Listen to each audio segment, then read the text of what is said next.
But the open educational resource movement is saying, no, no, you know, why shouldn't we make it available? You get a research grant from the European Union, so any article that is published as a result of it should be available to everyone, because the public funds have supported your research. So there is an argument there, but that's fine. Nobody's debating that. How do you use open educational resources in learning and teaching is something that people are not talking about very much. And is it any different? A corollary to that question, is it any different from using other kinds of resources for learning and teaching? Yeah? So those are the critical points that I'm raising in this and they are contentious issues, so I think we can have a discussion about that, and there's discussions raging about that. Actually, I must admit that, you know, much of this presentation I prepared for a conference on open educational resources just a few weeks ago in Malaysia, OER Asia. So if you Google OER Asia, just www.oerasia.org.com, whatever, I'm sure Google will throw you up. There was a workshop that was organized at the Wawasan Open University in Penang, in Malaysia, with support from IDRC, International Development Research Center in Canada, and UNESCO. A small group of people came there, and I gave a keynote on. I didn't call it Design for Developing Professional Knowledge. I modified this a little bit. I called it Engine for Education. So basically, I was talking about what kind of, the issue really is, what kind of a pedagogical engine should we be developing in order to meet those two goals? One, teach for professional practice, and integrate the use of OERs in learning and teaching. How do you do that? And it's our job. We are educators. We are in the e-learning business. We should be talking about that. So basically, that's what this is about. So if I just flip through the pages, I'm just I won't go through it in a great deal of detail, but I'm saying that, you know, I'm looking at slide 2 now. You with me?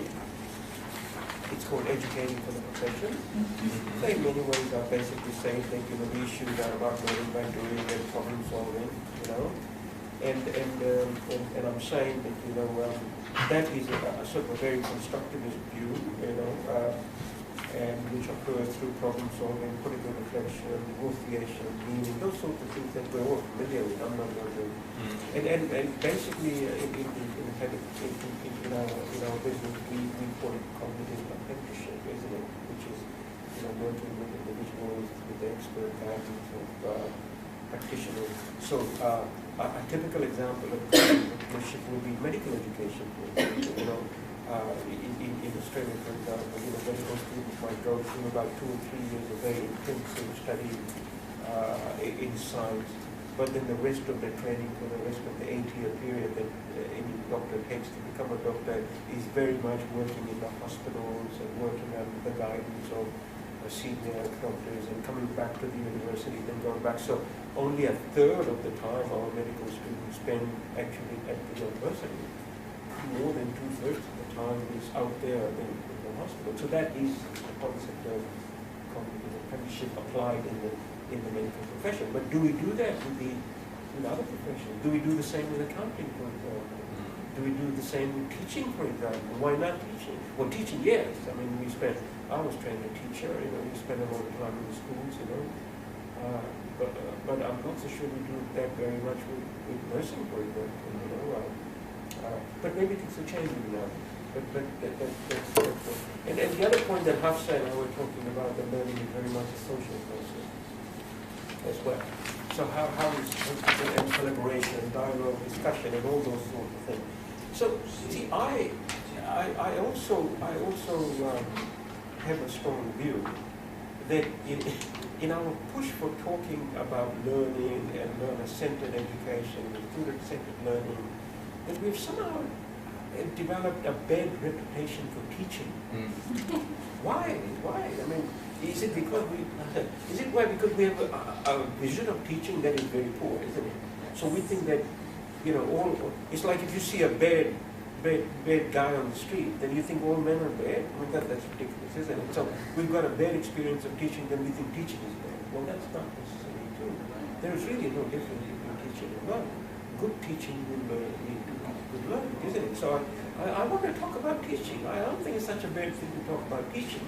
And when a teacher, and I love the word choreographing because it's like a choreographer, you know. I mean, an orchestra is useless unless it's been properly choreographed. Right? See, I'm not a concert pianist or anything like that, but you know, but I like the word because it suggests in the English language an orchestration, putting strings together, putting things together, and a teacher needs to do that.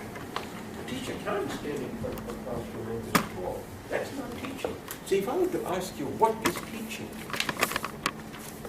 So somebody asked me that, what is teaching? And I remember saying to that person, teaching is not teaching if learning hasn't occurred. Is learning? Sorry. You haven't taught anything to anyone if somebody hasn't learned anything. Epistemology. Yeah, isn't it? So what does it really mean, isn't it? You know, you can stand in front of a class and talk like I'm talking right now. But if you're not engaging with me, I haven't really taught. I've talked, right? I've not taught. So those are little things then. And so what I'm in from the literature, I've sort of extracted 9 principles. So if you look at a page 7 or slide 7, the 9 principles, I'm not the guy who's saying that these 9 principles are endemic. So take any course, any subject in your organization, and you judge them by these 9 principles. And so how adequately any subject is dealing with these things. Making learning outcomes very clear. I mean, many of our subjects, you know, in Australia, you know, they have these objectives in the front, you know, and so they write it in the front and they forget about it. And then go and do whatever they want to do. So this concept of congruency between what you say you're going to do, what you do, and how you assess it. Alignment with 3. So that's another concept, isn't it? And this issue of meaningful challenges. And so I call this 9 principles of E3 teaching: effective, efficient, and engaging teaching. You know, so I'm not going to go over that very much, but because I want to get to something more interesting, is something that I call scenario-based learning. Now, scenario-based learning again is nothing new, but I've done a lot of work now. I just as an anecdote, you know, I mean, my background is, I was a high school teacher. I taught English language and business studies and social sciences in high school. That's after high school, went to teacher training college, and that's how I came to education. So I'm an educator, you know, and I think a lot about education. And after about the late 20s or so, I entered the universities, entered higher education, and then became interested in distance education and educational technology. I did a PhD in educational technology in Montreal, Canada, which is very interesting. But in 1997, I spent a 6-month sabbatical in Northwestern University in Chicago, and I met a very interesting guy. Again, Google this guy called Roger Schenck. You know, his name is Roger Schenck. You probably know Roger Schenck. Roger was here? Some years ago. I know. I think Roger set up this place, isn't it? Yeah. What do I need to say? Roger is my guru, you know. Yeah. So I needn't say much more, because I mean, you know the background of Roger, but one thing, now that you know, Roger is one of the most arrogant guys there is in the world, right? Oh, God. Roger thinks he knows everything, right? Yeah. But he's bright, I gotta give it to him. He's very smart, he's very bright, but he's very arrogant, and he thinks he knows it all. One of the problems with Roger is, now we can talk about real detail. One of the problems with Roger is he just rubbishes everything that has been known about education. He throws everything out the window and says, this is the way the world is, this is the way it's going to be. And I have a problem with Roger. Roger is not an educationist. He's not a teacher. He's a computer scientist, he's an engineer, he's a linguist. His PhD is in linguistics from University of Texas. So, I respect Roger, he's my guru. I think he changed my life significantly. But from him, I learned, I rethought on my own, and I come with an education background. I said, There's a lot of work going on in education in the world. A lot of work has gone on in education. Don't throw the baby out the bathwater. There's a lot of good stuff going on, you know. But Roger would throw everything out. One of the very interesting book that Roger wrote is called Tell Me a Story. Do you know that book? Right? How many of you have read that book? Read that book, because I thought that was one of the best books Roger wrote. You know? He uses this idea of storytelling, right? And how stories can be used. So that's how I developed this idea of scenario-based learning. He calls it goal-based scenarios, right? Now and goal-based scenarios are important because there's a minor point there. So how do you develop goal-based scenarios? Developing it. So again, so I'm on page 14 now, or slide 14. So if you were to implement, I mean, again, Roger might have given you presentations on this. So you begin with commitment. So I think this is the model that I'm talking about. The 6-step process. You begin. So if you're developing an educational system for professional practice, so let's say we're developing a Bachelor of Science for nurses. But the first thing you want to identify is what do you want nurses to be able to do. You need to be very clear as a group of people. Let's say, for example, we're all in a nursing faculty. So we need to identify what our competencies are. Then competencies lead you to the learning outcomes, isn't it? So if a nurse is to be able to administer a syringe, then what is the learning outcome? There's really very minor differentiation between competency and a learning outcome, isn't it? Learning outcome is more teaching-oriented, whereas skill, competency is skill-oriented. Then you develop your assessment task. A lot of people will probably put assessment. Roger would say, forget about assessment. Don't assess. You know what he said? Yeah. But I think that assessment is important. You know. So you have your commitment, your learning outcomes, and then you break down on slide 4. Say you got your commitment, you got your learning outcome. Then context. Context is very important. You see, there is a debate to be had here. A lot of people, you know, in the IT world, focus on content, right? They forget, teach the content. But I think that's been the problem. I think, and Roger would say, context is more important. Not that content is not important. Content will come in, but we'll show you how content comes in. So you need to identify what your practitioner, what this nurse practitioner will be able to do as a professional. So you need to break down what that person does, and then you develop a scenario. So you develop a hypothetical scenario or a real scenario in which you would place your student. And we do this with problem-based learning anyway. But what I think Roger and I are saying, we don't do this enough. We don't do this enough with all our courses. So if you apply this to the courses that you have in this university, and you'll see, well, how many of them do and how many of them don't. And you probably find a lot of them don't, you know. And that is a problem. So putting it all together, I'm looking at the diagram which says you got your commitment, you got your learning outcome, you got your learning context, and you build your scenarios. Scenarios are the context. They provide meaning to the principles, the competencies, the tasks that you are intending to. And it's not a linear process. It's an iterative process. And I borrowed this idea a little bit from the thinking. I don't know if you look at if you look at let me see. Okay. If you look at the last page, which gives the references, I borrowed this kind of. The modeling is mine. The modeling is not Roger's. I borrowed this from the reference called Stafford Beer, #1. The top one, 1985, Diagnosing the System. Now, how many of you are familiar with Stafford Beer's work? Now, it might be worth checking it out. I mean, I Googled it. There's quite a bit. Stafford Beer was an organizational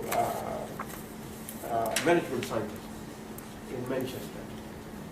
When I was in Montreal in late 1980s and 90s, he used to come from Manchester and teach in our educational technology program. So our educational technology program had a dose of cybernetics, and cybernetics with study communication and control. So a sort of engineering perspective into educational. And Stephen Beer developed this model, which he called, if you look at the this page, this diagram, which I think basically sums it all. That it's called a viable systems model. Now Stephen Beer calls it a viable systems model. If you just Google it, basically what Stephen Beer had developed is a model for any kind of an organizational operation. So this, he calls it a viable systems model. Now, what he put in those boxes were different because he was a management scientist. But I have taken the same framework and put education in those boxes. So if you look at this diagram, I think this is. I wish I could show it. I mean, if you look at it online, it flows. There's a bit of a generic. So you have your commitment, you have your learning outcome, you identify your context, and then you a learning context, and you build scenarios. You build scenarios. So a scenario could be, as an hypothetical, we'll talk about nursing. A scenario could be that. You are a nurse. It could be Roger's work goes pretty much like this. So that you are a nurse, and you have walked into a hospital, and suddenly you're confronted with a situation. Not suddenly. The first thing you've been confronted with is a patient who's been brought in who's having an anaphylactic shock, let's say, for example. All right. So that's your context. That's your scenario. What you are trying to teach the person here is, what do you do? So you need to understand what an expert nurse would do. This is going back to my 9th step. The expert nurse will say, the first thing you want to do is, well, do you call the doctor first? Or do you, what do you do? I don't know, I'm not a nurse. So an educator, we need to identify, we need to understand what expert practice is. And then we need to bring that expert practice into the learning situation and help this nurse, the nurse student, learn from the expert practice or the expert practitioner. So we need to understand expert practice, and then we identify it, we then articulate that for the purposes of teaching the new nurse on how to deal with that situation. But so we have to be very careful because each situation might be different. So you might have to focus on generic skills rather than, or steps rather than every specific one. Because how many? So you might have many more scenarios depending on what the scope of your subject is, right?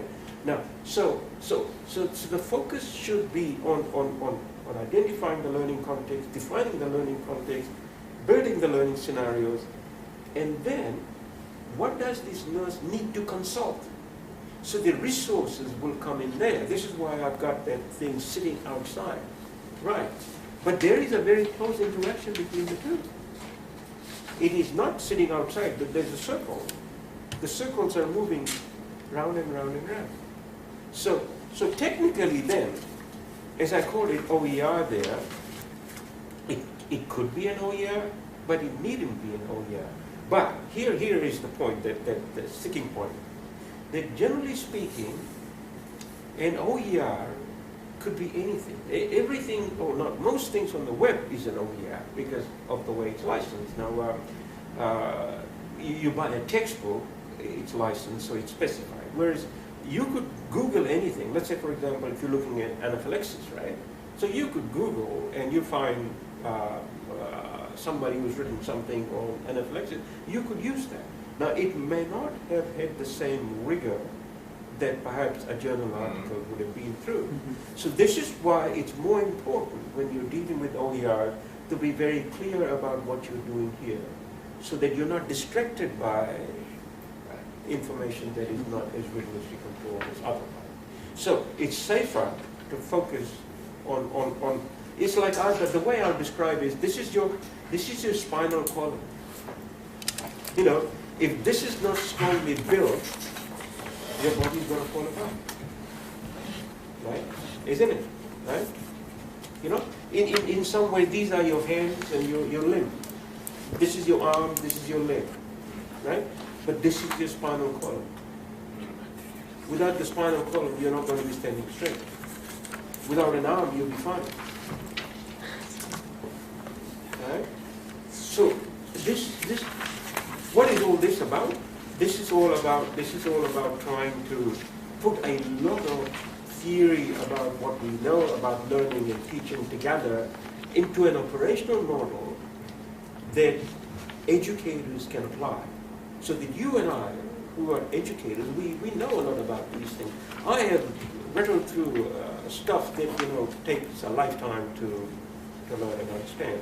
But a mathematician, I was having this conversation with Teresa. She's a mathematician, she says, right? She doesn't know all of this, She's a mathematician. She teaches mathematics. But at the same time, she has to teach mathematics. So I think a center like this needs to work at this level and offer operational models that people can apply without having to develop their own. So this could work with engineers, this could work with nurses, this could work with accountants, teachers, anyone. Anyway, I think I've said enough. So you guys go for it. Now tear it apart, tell me what is working, what's not working, or whatever. So I'd like to start. Really? Yeah. Knowing that you don't talk very much. I don't like to talk. No. We know that. I'd like to make a no, just a comment to relate to the last thing you said about what I liked from your paper was this design thinking expressed there. That is difficult to communicate sometimes, and you actually go from more theoretical approaches that are more descriptive ones to the development of principles in a sense, and when translated that into more practical things, and then from there to the need, because this is not enough, then you're creating models to help as artifacts that help teach and design the activity. Right. So this was for me the interesting thing that I read in your article, following this idea of giving the teachers that are not specialists in teaching, but maybe in math or engineer, some tools that help them design engaging learning experiences. So I will maybe focus later on the OER aspect, because we have something interesting maybe we can exchange. Yeah, sure. But I was more interested from the point of view of the teacher, and how do they design these engaging, anchored learning experiences.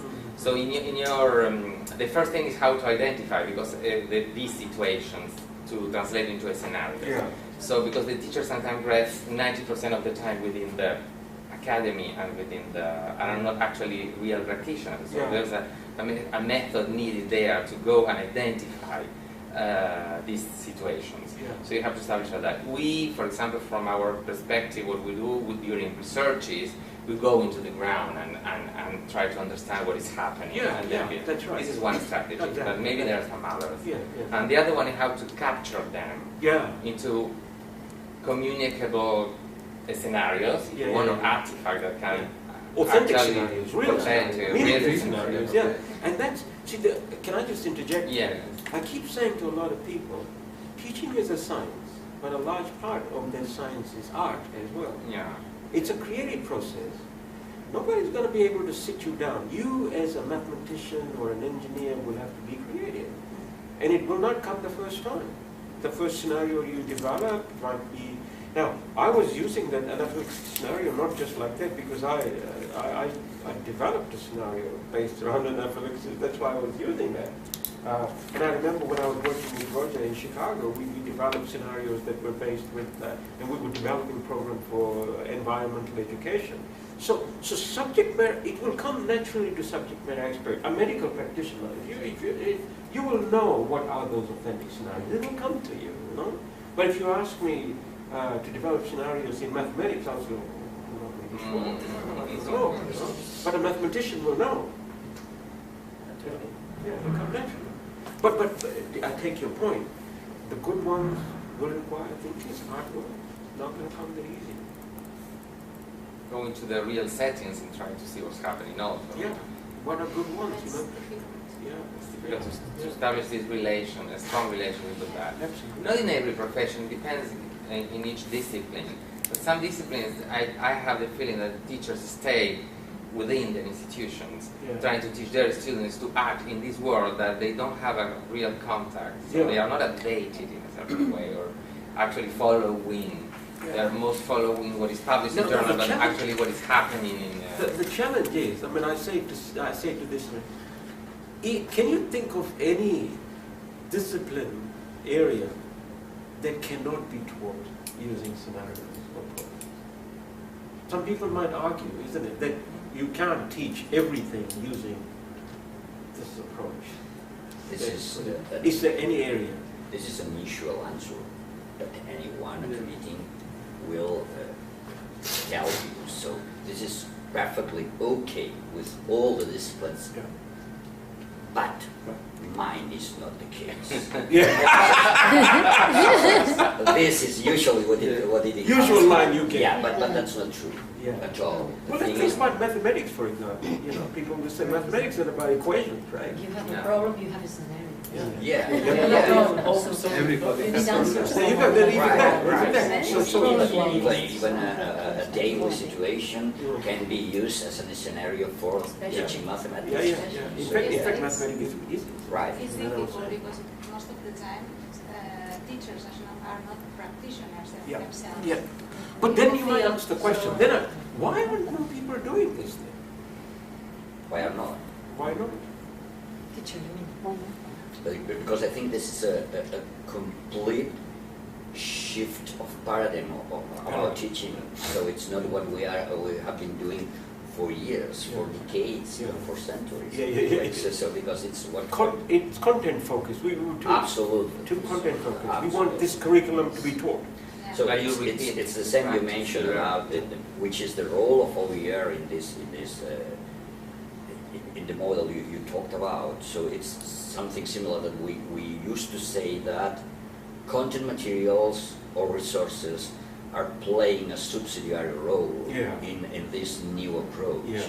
And it is needed to be understood in this way, because if not, we are repeating the same. So you know, as we talked the other day on the lunch, that the OER approach now is the same. So give people content, and the rest will come. The rest will come. But that's not true. That's not true. And we know that that's not true. We know that from the research perspective even. But it's the way that people feel more comfortable. I don't need to think anything else than writing something, and learning will come. So the knowledge will flow. Building. So let's. No, you're right. In your approach, you assign a very important role to the teacher. But from your speech, I understood that despite this, you understand that this is a student-centered learning approach. It is. So, from that assumption, what do you think about the involvement of students in, for instance, the formulation of the learning goals, the design of the learning activities, the design of the assessment activities, or the decision on the assessment criteria, this kind of things? What's your point about this? One of the things, I've thought about this quite a great deal, and when people talk about student-centered learning and learning design, right, and teaching, and I thought that, I mean, what is learning when you think about what is learning? Learning is something that happens here, right, inside the cranium. You know, if something there changes, then learning has occurred. So no matter what the teacher does, well, no, let me put it this way. No matter what the teacher does, you really,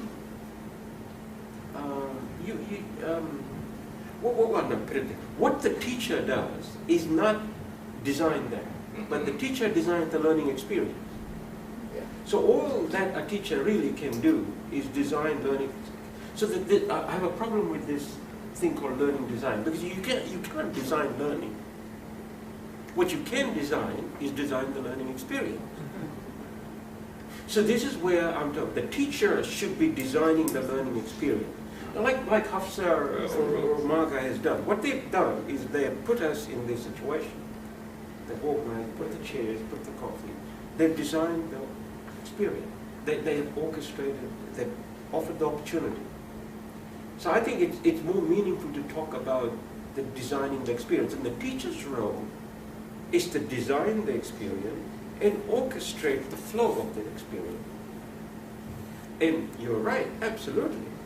The learner needs to identify their own goals, pursue their own goals, if they wish to, if there is leverage in it.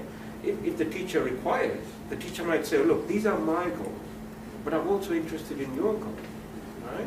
Or these are my goals, but I want you to investigate or see how these goals fit with your goals. So very much depends on the learning experience, isn't it? So I'm not closing the doors for the student to be able to develop their own goals. Let's say there might be a scenario in a profession where I'm not setting up any goals at all. I'm saying, you come on with your goals, and you tell me how you're going to pursue your goals, and I'm going to judge you on whether you have achieved your goals or not. My goal is to enable you to develop your own goals in that case.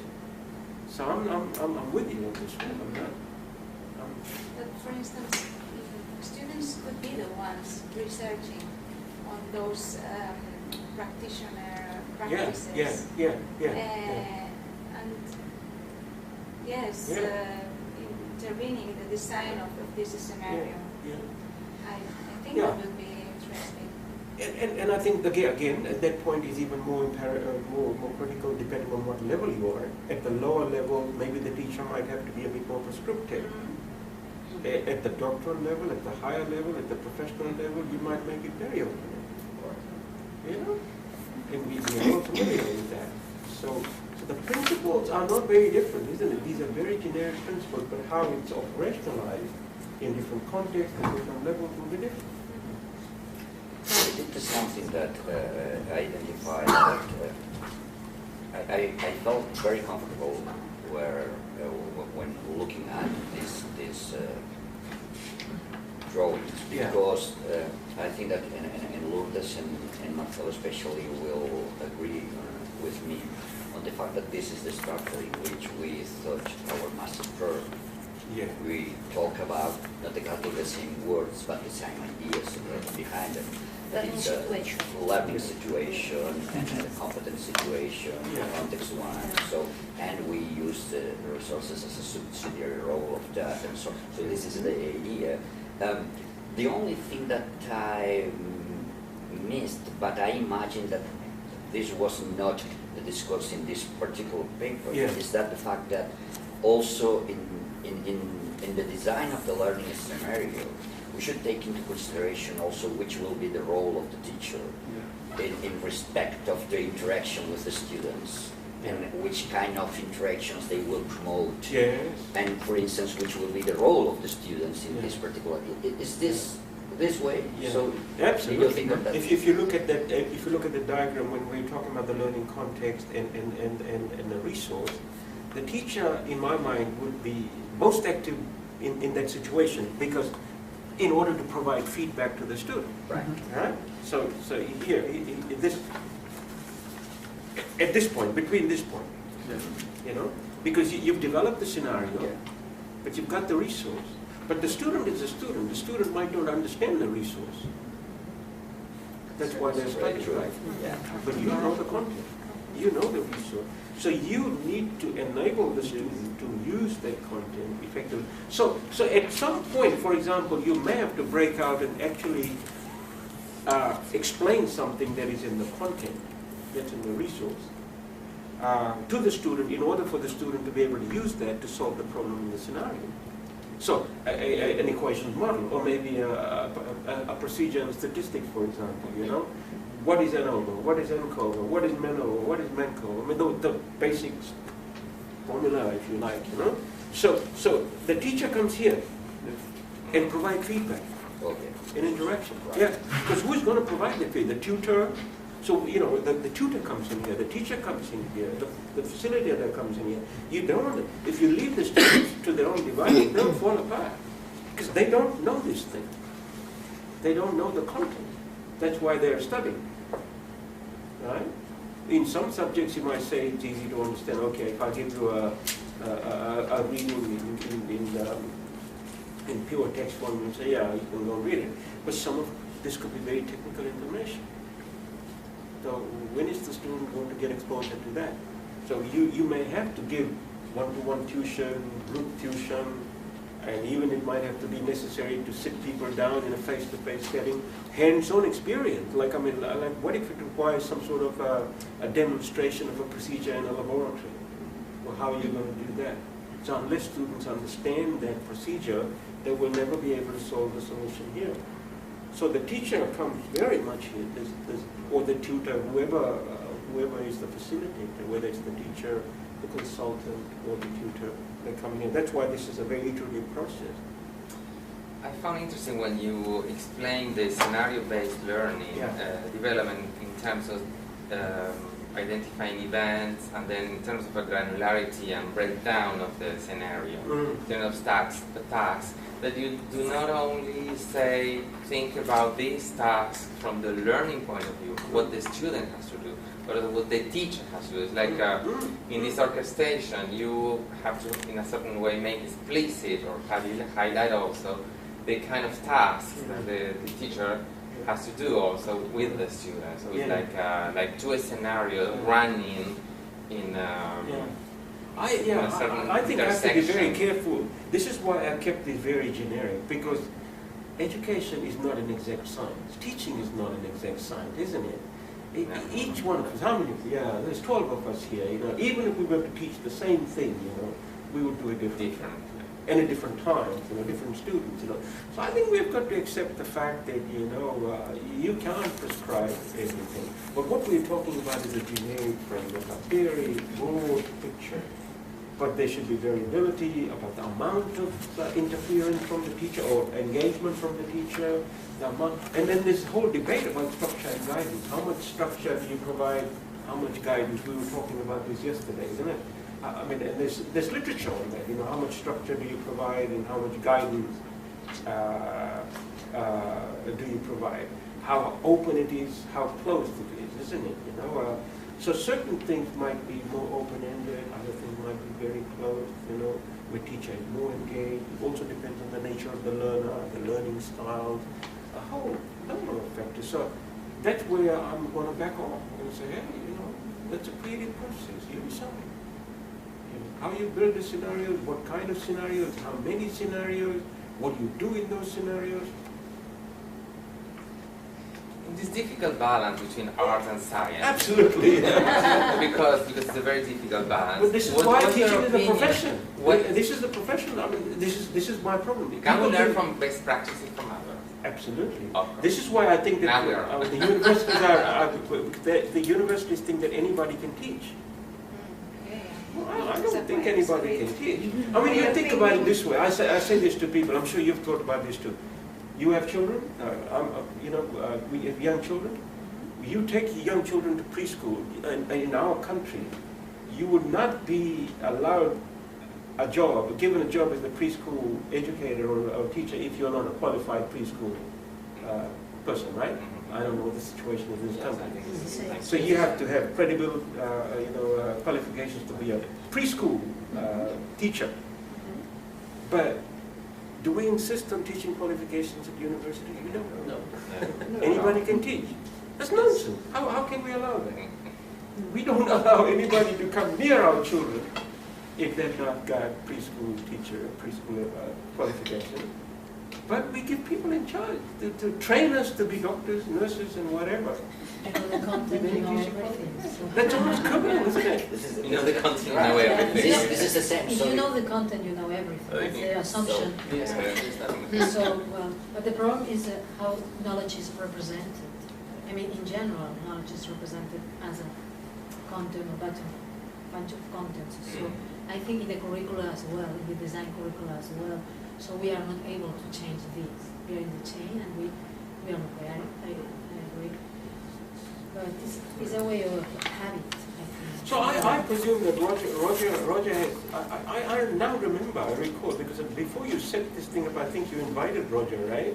Yeah, but it's a long time ago. Yeah. I think it was So did you adopt his approach? 12 years ago. So what did he do? He just came, you didn't, did you use his approach or what he was saying? No, he showed us what he was working about at the moment. There were this kind of video cases in the sense that using the case studies for teaching and learning and how they developed that. It was a very, very expensive way of... It was a multimedia environment. Yeah. But see, what I have done is I've taken the theory out of his thinking and forget about the technology, because I think the concepts can still, I mean, this is not exactly... The concepts are right. Yeah, the concepts. Absolutely. Yeah. I You can agree apply on it that. anyway. The problem is when you put the technology in that way, that sometimes you can use another kind of technology that will be much cheaper and more affordable for people, but they are, other kind of interests. Yeah, but I think the problem Roger might not explain is Roger was heavily funded by Anderson Consulting to develop for training managers and technicians and those. This is what I meant as a different kind of interest. It won't work, not in university setting. Right. But I think that the theory is still relevant. There's this goal-based scenarios and scenarios. I mean, the 9 steps that I've got, the 6 steps that I've got, is a large part drawn from Roger's work. And I'll give him the credit. It's not exactly the same because I've had my influence on it and I've read from here and there and changed it a little bit. And I've used this model to develop a lot of, I developed a whole master's program in the Open University of Sri Lanka using this model. An entire master's program using a scenario-based approach, which is very exciting, So you can develop programs. I developed a Bachelor of Education program in India using this model. But again, you're dead right. Even as I was saying, when I was applying this model in the Indian setting, not everybody would use it exactly the way I'm proposing it. But I was very careful to say, it doesn't matter. It really doesn't matter.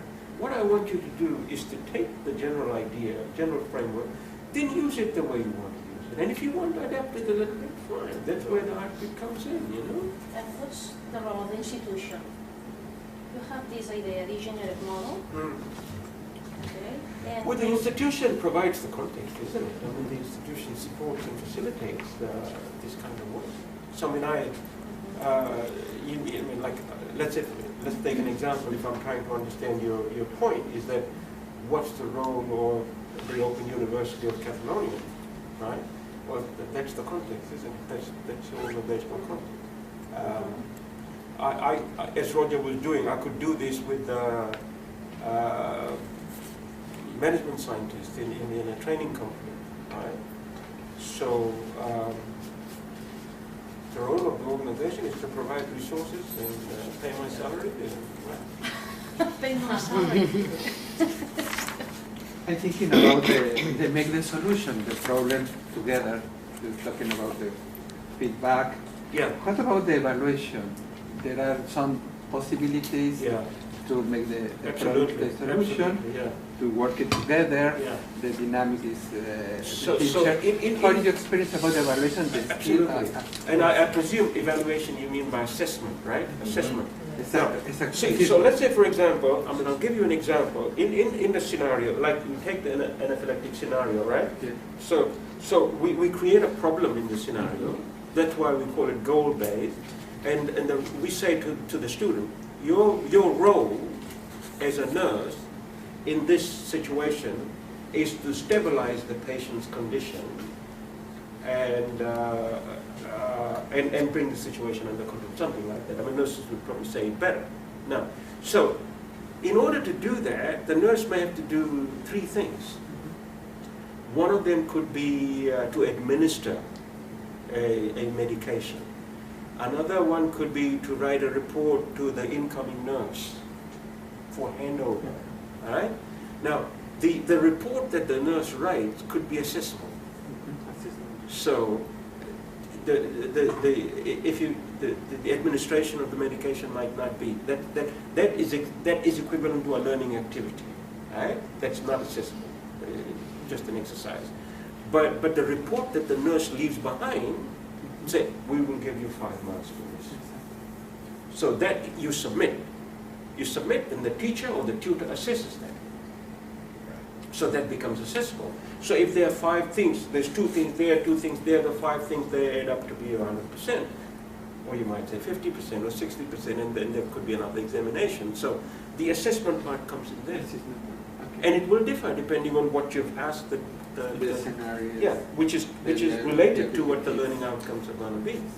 You know? So it'll be different in each scenario, each case. But the whole thing is to I mean, you might say, well, why did I have to put the learner through such a big rigmarole when I could have told, when I could have set the learner in a classroom and told them, you know, what to do when a patient comes in with something anaphylaxis.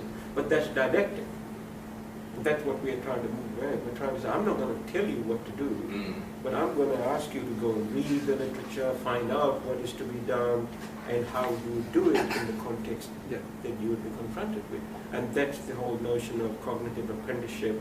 And see, what I would say, that in this kind of situation, you may have a database. You may have a database of how other practitioners have solved similar problems. So this person, in this context, could go to this database and say, what do you do? What do you do when a patient type XYZ comes in? Then there will be a story there from another practitioner who would have dealt with that kind of a problem. So that's where the story comes in. The story comes in as a resource in order to help this learner deal with the problem that they've been confronted with. They make a good practice about that. Exactly. Right? So Roger's argument is that knowledge is not just captured in didactic content, but in the experiences of practitioners. And catching, so you may have to go out, engineers might go out and actually and capture stories of practitioners. And they become resources, right? Yeah? And then you archive them, and you make databases, you know, and then you collect resources, you build resources. It makes sense to me. But at the same time, I think this is hard work. This is a lot of work.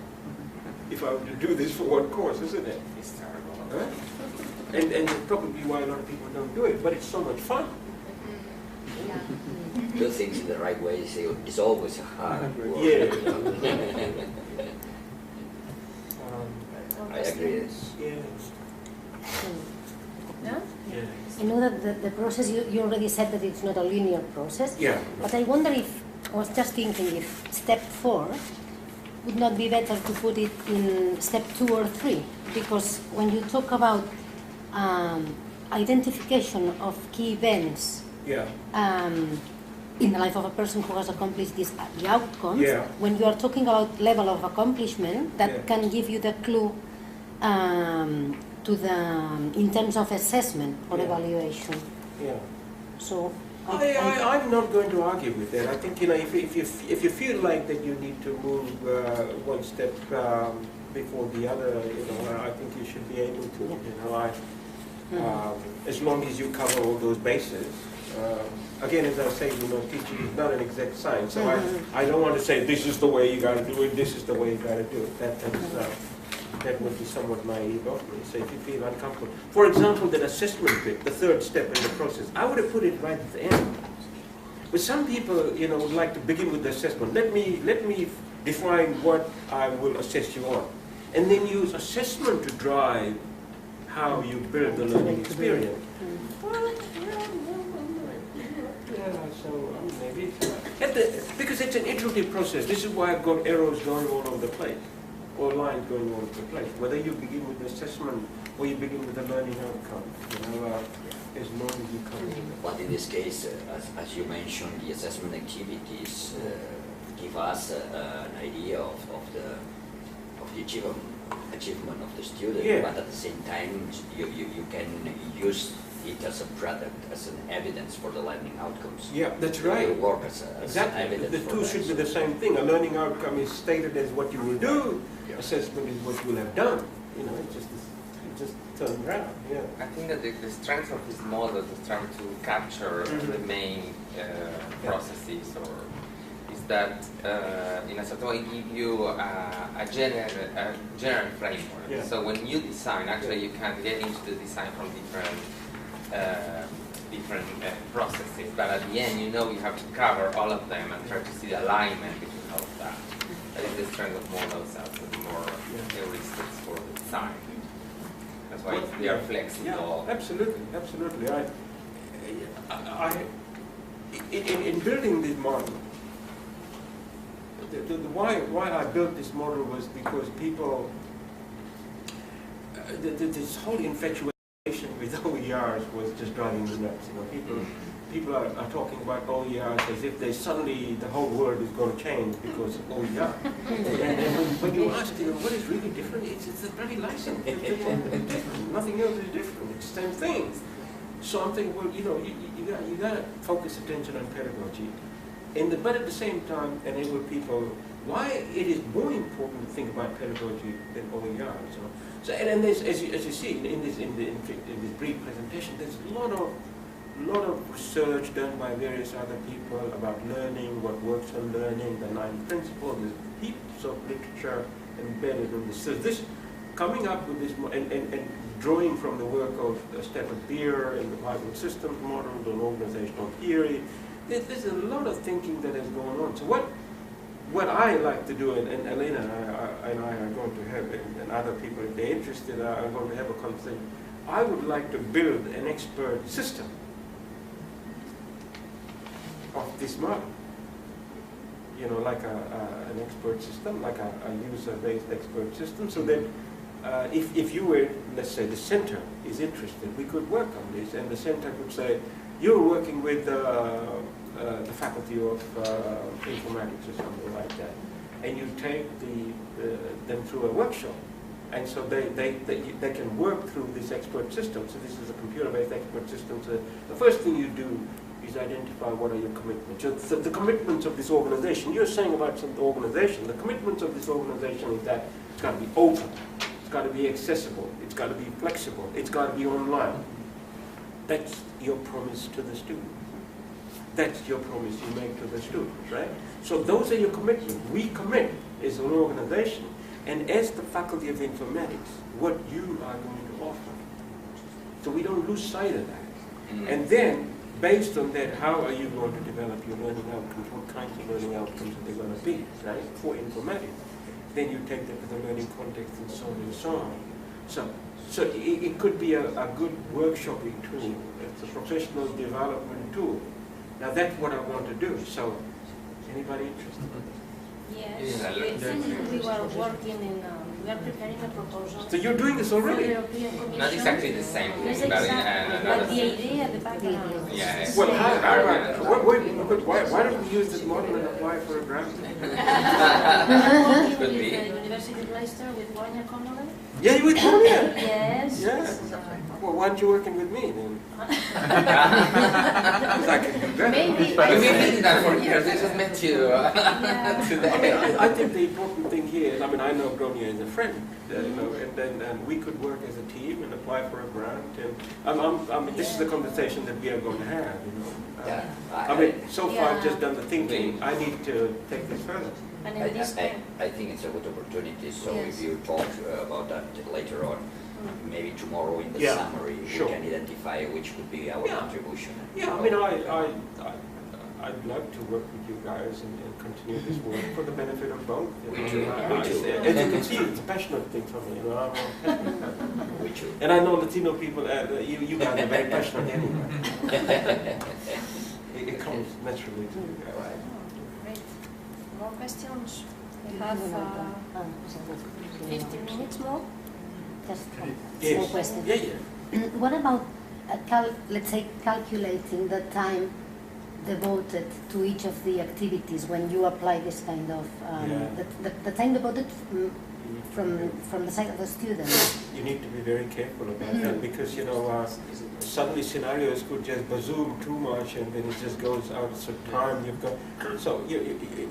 got again it goes to organizational things. So the organization says 13 weeks of work. Like in our university, we say 140 hours to 160 hours of work in one subject.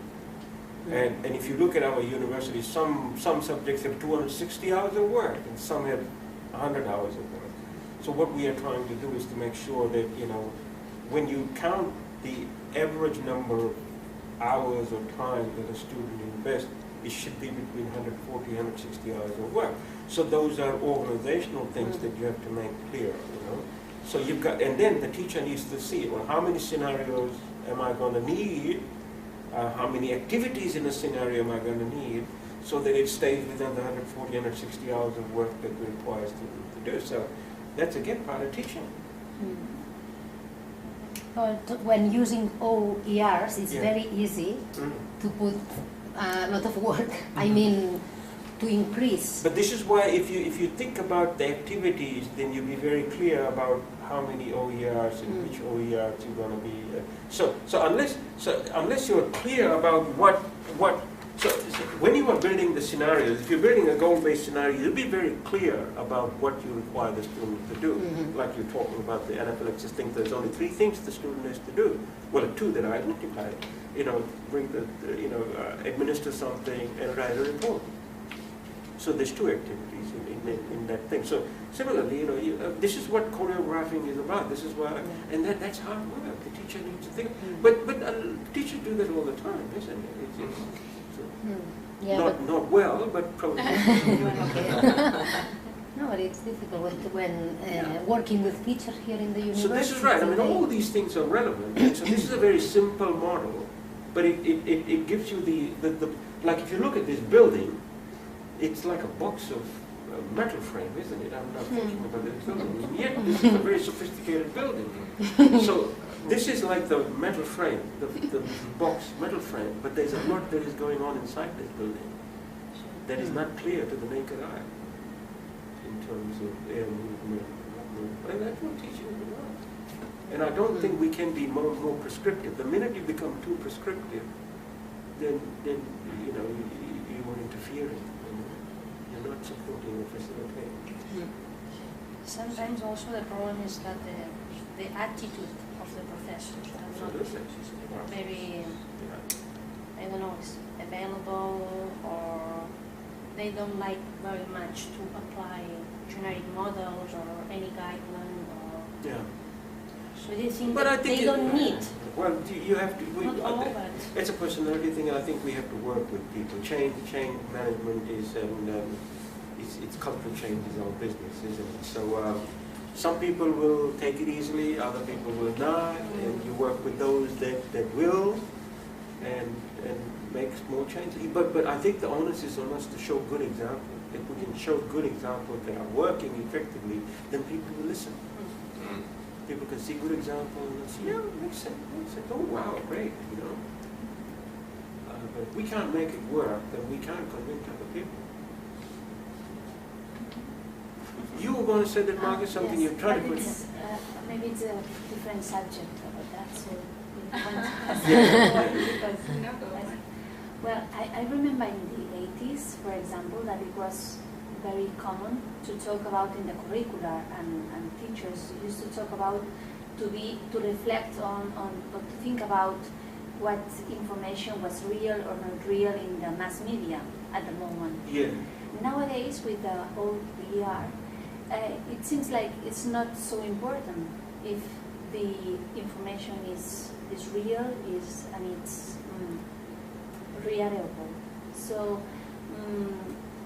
it's because we have passed this step and we are aware of it, or is because nowadays it's not important or it's not fashionable or whatever? I'm not sure I really understand what you're saying. Can you give it another go? Because I need to understand before I think that nowadays it's not in the curriculums or in the professors don't talk about the information which is in the OER, if it's real or not real, the quality of the this quality, information, and if it's reliable or not. Reliable or not, yeah. Well, this is why I think it's all the more important to be very clear about what this is, so that you're not, see, traditionally you will say, you pick a textbook, and you know that this textbook is peer-reviewed, it's passed through the other processes of academic rigor, you can rely on that, right? Whereas a lot of the OERs haven't been through that process. But remember, a good OER does not need to evade that problem. It still can go through the peer review process, except that it's open access, right? But when you say people like, for example, wiki, stuff on the wiki, now you got to be very careful, because anybody can go and change things on the wiki. All right? I mean, you put something on a wiki, and then I can go there and register and change it. Now, what makes you think, or anybody else think, that what's there is correct?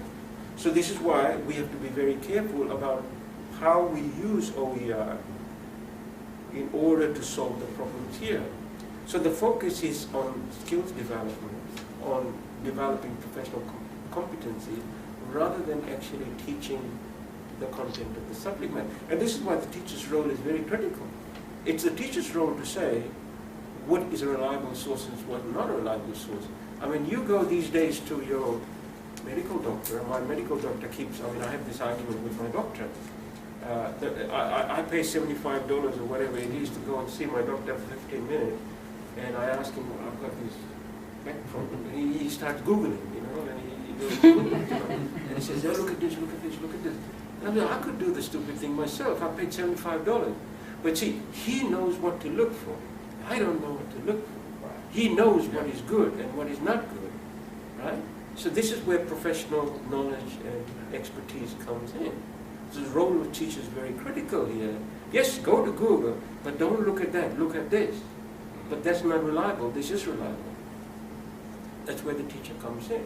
This is why I pay $75 and go see a doctor. He knows what to look at, what is good and what is not good. What are, from your point of view, main differences between this model and a problem-based learning model or an inquiry-based learning model? Not much. And in which way can benefit this model from those other Not much, two not much. It's very much in the same ballpark. That's why I say these are all constructivist approaches. If you look at that slide on page 3, I use those words interchangeably, But I like the term scenario-based learning because it's a bit more broader, so that it doesn't just talk about problem-based learning, but it's inquiry-based learning. So I could call it inquiry-based learning. So I think inquiry-based learning, problem-based learning, scenario-based learning is the same. It's like the core. Same family of approaches, isn't it? Like you go to a doctor and give you penicillin. You say you don't like penicillin. I'm not going to give penicillin. Another injection, but it's the same sort of effect. It's a family of vaccination. Yeah. The same question. I think in a scenario it's probably because you can put there different methods. Yeah, it's a bit more open-ended, so I don't want to straitjacket people into a particular approach, because a scenario could be open-ended. Yeah. And the focus is on the scenario itself. Itself, yeah. The story. A problem would, that's right. A problem-based learning would say you've got to be a problem. Well, a scenario might not be a problem. It might even be a problem. It's just the context. Yes. Now that we had this discussion also about case-based learning and problem-based learning, and saying how this case-based learning is more open in terms of open problems. Yeah, the Roger structure. Exactly. Yes. No, and I case-based learning. Now Roger talks about case-based reasoning. There's a difference between case-based reasoning and case-based learning. But I see case-based learning, which Harvard Business School uses all the time. Yes. It's fine. It's fine. It's slightly different. But it has a different kind of interaction that you would put people into, right? So you give people a case. Now, in my case, a case is a scenario. A case could be a scenario. Could be. It's really no different. I give you a case. Well, that's a scenario. I want you to do something with that case. it's exactly the same. I could have built a scenario like that. This is what we used to do in our program. In our We use master's cases degree, as the scenario for Yeah, architecture. I think And you can develop different kind of activities or tasks for doing yeah, that. I think it'd be sensible to keep a sort of a broad view on it. Because the case relates also what this is a case study. It relates to the situation, professional situation. Excellent. Yeah. The professional situation that helps think about activities and outcomes and development of That's competence. right. That's right. Well, we have some time to discuss Yes, about it later. have We a will meeting present at- different words and maybe different order where we have a very similar approach to Yeah. Okay, cool. alternative solutions, but it seems the Yeah. And maybe we can send an article. We are finishing now around this topic. Just the abstract. Just say us. Okay, it's interesting or not. forget it. Okay, so more questions or maybe it's time to finish? All right, up to you. Does the right to get anywhere? Maybe 5 minutes more. Just, did you see the educational model? You were introduced to the educational model of the work, I think, is the... Yeah, that's right. You saw that in the model we encourage a diversity of resources. I don't know if it was explained to you. OER are within there, but the model is very strong in terms of learning activity in the middle, tutor, support, or one facilitators, peers, and this is the model. The OER movement, Albert was saying, the risk is that everything is there. The model is resources, and that's the risk. And we are involved in different projects, European projects of the OER, but we always have this critical view, like, well, it's very strong. Movement has its strengths. For example, when I went to Paris to the OER World... Oh, you went to the Paris conference? Yeah, well, you were we there. saw many African representatives there. And then you understand why, because it's most about access to content in underdeveloped countries, developed countries. This is the line, and but that's where they stop. But there it stops there. And then you have. But that's okay. You need UNESCO and this is the organizational function to have the political vision. To say, okay, we believe, we want to give people our, but then it's our job to say, well, how is it going to actually work? It's not just giving away like MIT content like that. Well, it's no different from giving away your big computers to Africans and creating more. Yes, it's a risky thing, and it may be kind of critical in a certain way. It is. I was like, okay. It's a new kind of colonialism. Yes, on the other side, yes. We produce content, and knowledge, valid one. So we've got a lot of free content, we're going to give it to you. Yeah, we give it to you. But with it comes marketing. Second class content, because MIT do not actually push. So this is why I think it's very important. And I know, that they are different people, but it's important for people like you and I to push the conversation, to ask the hard questions. But not only ask the hard questions, come up with solutions like the ones that I'm talking about, like the work that you're doing, to show how it can be done, can be worked effectively. That's why we are more interested in what Lourdes was saying with people in a group about the notion of open educational practices, and within that, those focus on teacher development. How do I can share and exchange and dialogue, discuss about practices to improve teaching strategies. Absolutely. OER are there, core, because it's content. Absolutely. Nobody's denying that. Yeah, but it's not only about OER. It's not. Open education It's only practices. half the story, not even half the story. We share those more hidden knowledge, implicit But knowledge. at the same time, I think you and I will also say that there's a lot of good work going on around the world. This is not entirely new. A lot of people are doing good work around, because I see lots of examples of good practice, but I also see lots of examples of bad practice and poor practice, and I think we need to keep going, keep working.